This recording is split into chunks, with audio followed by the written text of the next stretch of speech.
Medinipur medical college এবং হাসপাতালে saline কাণ্ডে প্রসূতি এবং শিশু মৃত্যুকে কেন্দ্র করে ইতিমধ্যেই উত্তাল গোটা রাজ্য। সেই পরিস্থিতিতে দাঁড়িয়ে বৃহস্পতিবার স্বাস্থ্যমন্ত্রী তথা মুখ্যমন্ত্রী মমতা বন্দ্যোপাধ্যায় মেদিনীপুর মেডিকেল কলেজের ডাক্তার, নার্স সহ পিজিটি মিলিয়ে 12 জনকে সাসপেন্ড করেছে। পাশাপাশি মেদিনীপুর মেডিকেল কলেজের দায়িত্বে থাকা এমএসভিপি জয়ন্ত কুমার রাউতকে সাসপেন্ড করে দেওয়া হয়। সেই জায়গায় নতুন দায়িত্বে আনা হয়েছে সাগর দত্ত মেডিকেল কলেজের ডক্টর ইন্দ্রনীল ঘোষকে। শুক্রবার ইন্দ্রনীল ঘোষ মেদিনীপুর মেডিকেল কলেজে এসে তার দায়িত্বভার গ্রহণ করেন। পরবর্তীতে মেডিকেল কলেজ কর্তৃপক্ষের সাথে একটি বিশেষ বৈঠকও করেন। সংবাদ মাধ্যমের মুখোমুখি হয়ে তিনি জানিয়েছেন, চিনছি আর কি, দাঁড়ান একটু সময় দিন। কি বলছেন?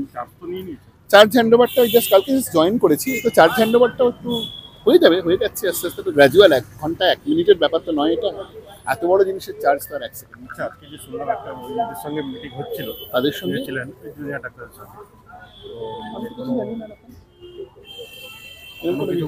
জানি না, আমরা এটা আমাদের কলেজ কাউন্সিল মিটিং করতে কলেজ কাউন্সিল কি হলো, ওই মিটিংয়ের যে সিদ্ধান্তগুলো হলো, আমরা স্টক সিচুয়েশনটা নিলাম, পরিস্থিতিটা করলাম, এবং গভর্নমেন্ট যে রেমেডিয়াল মেজার্সগুলো আমাদের নিতে বলেছেন সেগুলো কিভাবে ইমপ্লিমেন্ট করা যায় তার একটা প্রোটোকল ঠিক করলাম।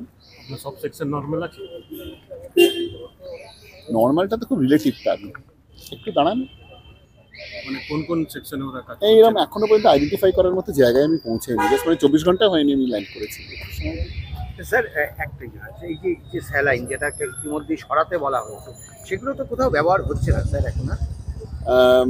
সেরকমই ইনস্ট্রাকশন আছে, মানে এই স্যালাইন আর এটা কোথাও সেরকমই ইনস্ট্রাকশন দেওয়া হয়েছে। আমাদের যা ইনস্ট্রাকশন স্বাস্থ্য ভবন থেকে এসছে সেই অনুযায়ী আমরা এগুলোকে ইমপ্লিমেন্টেশন করছি। এবং স্যার আপনাদের হাতে সাফিসিয়েন্ট এই যে স্যালাইন, মানে একটা বদলাতে তো অনেকটা, আপনার এখানে তো প্রচুর পেশেন্ট স্যার, সেই কারণেই এটা আস্তে আস্তে হয়ে যাবে, সময় তো লাগবে। মানে এই মুহূর্তে আপনাদের সাডেনলি যদি আপনি একটা আপনার বাড়ির আধখানা ভেঙে বলেন বা এক্ষুনি বাড়িটা কি করে তৈরি হবে, একটু তো সময় দিতে হবে, অ্যাজ আর্লি অ্যাজ পসিবল, যাতে পেশেন্টের সার্ভিস কোনোভাবে হ্যাম্পার্ড না হয়, যতটা মিনিমাইজ করা যায়, মানে অপটিমাম একটা জায়গায় আমাদের পৌঁছতে হবে। মার্কেট থেকে পারচেজ করে হচ্ছে, এবার তো একটু দেখি কিভাবে করা যায়, স্বাস্থ্য ভবনের ডিরেকশনের জন্য ওয়েট করছি আমরা, কিভাবে কি করবো না করবো। আমরা সিএমএস এর সঙ্গে যোগাযোগ করছি, সেন্ট্রাল মেডিকেল। এখানে অনেকে জুনিয়র মানে পরিবারের লোকেরা বলছে যে তাদেরকে কিনে আনতে বলা হচ্ছে, যে স্যালাইনটাকে কিনে আনতে হবে বাইরে থেকে, এরকম আমার কাছে এখনো পর্যন্ত খবর আসেনি, আমি তো সবাই ল্যান্ড করেছি।